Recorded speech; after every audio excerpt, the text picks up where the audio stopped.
ভোটের ফল তার বদলা সরকারি চাকরির সুযোগ। দক্ষিণ চব্বিশ পরগনার ভাঙড় থেকে এমনই এক বিস্ফোরক মন্তব্য ঘিরে শুরু হয়েছে তীব্র বিতর্ক। শাসক দলের বিরোধিতা করলে সরকারি সুবিধা মিলবে না, এমনই কড়া হুঁশিয়ারি দিলেন ক্যানিং পূর্বের বিধায়ক শওকত মোল্লা। এমনকি আবাস যোজনার বাড়িও বন্ধ করে দেওয়ার হুঁশিয়ারি সভামঞ্চ থেকেই। 15 ফেব্রুয়ারি মহা মিছিলের প্রস্তুতি সভায় পিরানগঞ্জে দাঁড়িয়ে আইএসএফ কে নিশানা করে শওকত মোল্লা। আর এই বক্তব্য ঘিরে ভাঙড় এখন প্রশ্নের চিহ্নের মুখে। প্রশ্ন একটাই, রাজনীতি এবার উন্নয়নের শর্ত। দেখুন শওকত মোল্লা ঠিক কি জানালেন। আমাদের এই ভাঙড় থেকে 3টে অঞ্চল আমরা হেরে গিয়েছিলাম। আমাদের সরকার সেই 3টে অঞ্চলের ঘরটাকে পুরোপুরি বন্ধ করে দিয়েছে। দাদার খাবে আর মামার গাইবে, বলবে ওটা মমতা বন্দ্যোপাধ্যায়ের বাবার টাকা।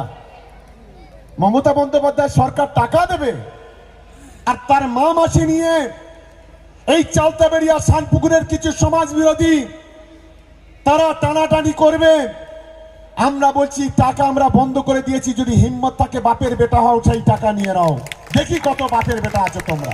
ভাঙড়ে বিরোধী করলে সরকারি সুবিধা মিলবে না, কড়া হুঁশিয়ারি শওকত মোল্লার। আবারও দক্ষিণ চব্বিশ পরগনা জেলার ভাঙড় এলাকা থেকে শওকত মোল্লার হুমকি, ভাঙড়ের শাসক দলের বিরোধিতা করলে সরকারি কোনো সুবিধা পাওয়া যাবে না, এমনই কড়া হুঁশিয়ারি দিলেন ক্যানিং পূর্বের বিধায়ক শওকত মোল্লা। এমনকি আবাস যোজনার বাড়িও দেওয়া হবে না বলেই মন্তব্য করলেন তিনি।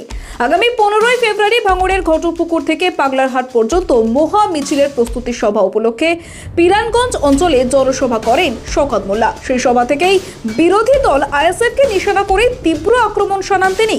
সভায় বক্তব্য রাখতে গিয়ে শওকত মোল্লা বলেন, গত পঞ্চায়েত নির্বাচনে ভাঙড়ের চালতাবেড়িয়া, শানপুকুর ও পোলেরহাট 1 নম্বর এই 3টি অঞ্চলে তৃণমূল কংগ্রেস পরাজিত হয়েছে। ওই 3টি অঞ্চলে আইএসএফ জেতায় সেখানে কোনো সরকারি প্রকল্পের সুবিধা দেওয়া হবে না বলেই দাবি করেন তিনি। আবাস যোজনার বাড়িও দেওয়া হবে না বলে স্পষ্ট জানান বিধায়ক। শওকত মোল্লার দাবি, আমরা বাড়ি আটকে দিয়েছি, সরকারি বাড়ি আটকে দিয়েছে, যদি ক্ষমতা থাকে তাহলে আবাস যোজনার বাড়ি নিয়ে দেখাক। এখানেই থেমে না থেকে তিনি আরো বলেন, ভাঙড়ে যারা তৃণমূল কংগ্রেসের বিরোধিতা করবে তারা কোনো সরকারি সুবিধা পাবে না, বিরোধী রাজনীতি করলে তার ফল ভোগ করতে হবে বলেও হুঁশিয়ারি দেন ক্যানিং পূর্বের বিধায়ক শওকত মোল্লা। দক্ষিণ চব্বিশ পরগনা থেকে গোপাল সিলের রিপোর্ট, ডিএন নিউজ বাংলা। দেখুন, আমরা একটা চ্যালেঞ্জ গ্রহণ করেছিলাম। আমরা বলেছিলাম যে নওশাদ সারা বাংলা থেকে যে লোক শহীদ মিনারে জমায়েত করেছে তার 5 গুণ লোক আমরা 15 ফেব্রুয়ারি জমায়েত করব। পাগলারহাট থেকে 7 কিলোমিটার রাস্তা খড়গপুর পর্যন্ত আমরা যাব। তারই প্রস্তুতি সভা আজকে। একটা প্রস্তুতি সভাতে প্রায় 6000 মানুষ এসছে। তাহলে বুঝতেই পাচ্ছেন যে আগামী 15 তারিখে 1 লক্ষ মানুষের জমায়েত আমরা করব। এটাই হচ্ছে আমাদের টার্গেট। সেই বাস্তবতাকে সামনে রেখে আমরা এই প্রস্তুতি সভাগুলো করছি। আপনি বক্তব্যের মাঝে বারবার হুঁশিয়ারি দিচ্ছেন যে ভাঙড়ের 3টি অঞ্চল, সেই অঞ্চলের যারা আইএসএফ কর্মী সংখ্যক তারা সরকারি সুবিধা পাবে না এবং সরকারি যে ঘর দিচ্ছে সেই ঘরও তারা পাবে না বলে আপনি।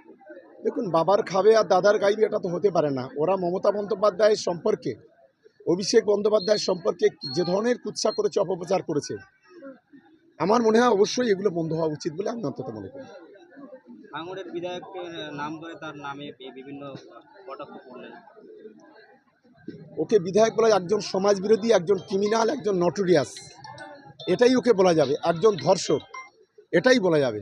ও তো কোথায় কোথায় হাইকোর্টে চলে যায়।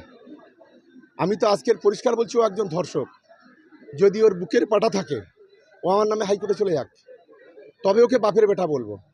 টুপি মাথায় দিয়ে মিথ্যা কথা বলে মানুষকে বোকা বানানো, এই কারবার অবিলম্বে বন্ধ হওয়া উচিত ভাঙড়ে বলে আমি অন্তত মনে করি। সারা বাংলায় বন্ধ হওয়া উচিত, কারণ এটা সংখ্যালঘুদের অসম্মান করছেন, সংখ্যালঘুদের অপমান করছে।